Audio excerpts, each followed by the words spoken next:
আজকের এই প্রোগ্রামের সংগ্রামী সভাপতি ওলামা ইকরাম, ফিলিস্তিন, সিরিয়া, ইয়েমেন সহ আফগানিস্তান সহ এইসব রাষ্ট্রে যেখানে যুদ্ধ বিগ্রহ সেই সব অফিস দেয়নি, কিন্তু ডক্টর ইউনূস সাহেবের সরকার কারোর সঙ্গে আলোচনা না করে এই সরকারকে বা এই অধিকারের নামে সবাইকে সম্পত্তি সমান করে দিয়ে পারিবারিক কলহ লাগাতে চায় 18 কোটি জনগণের মুসলিম অধ্যুষিত জনপদে। প্রভাব করতে চায় যে স্বামী যে মানুষ মনে করবে যে পুরুষে পুরুষে বিয়ে হবে হবে।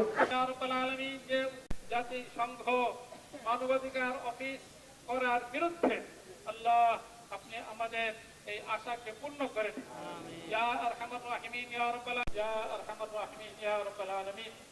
ডক্টর ইউনূস ক্ষমতায় এসেছিলেন, আমরা আশায় বুক বেঁধেছিলাম আমাদের দেশে একটা সংস্কার হবে, শান্তির দেশ ফিরে আসবে, আমাদের শহীদ ভাইদের রক্ত তারা মরে যেও শাহাদাত বরণ করে আনন্দিত হবে বাংলাদেশের অবস্থা দেখে। কিন্তু ঘটেছে ভিন্নটা। আমরা দেখেছি ক্ষমতায় আসার পরেই ট্রান্সজেন্ডার নিয়ে আমাদেরকে আন্দোলন করতে হয়েছে, কিন্তু আন্দোলন করার পরেও তারা সেখান থেকে ফিরে নাই। আমরা সংবাদ পেয়েছি ঢাকা মেডিকেল কলেজে ট্রান্সজেন্ডারের শাখা স্থাপন হয়েছে। নারী কমিশন বাস্তবায়নের নামে নারীদের সহায়তার যে কমিশন গঠন করা হয়েছে সেটার বিরুদ্ধে আন্দোলন হয়েছে, তারপরেও সেই নারী কমিশন বাতিল করা হয় নাই।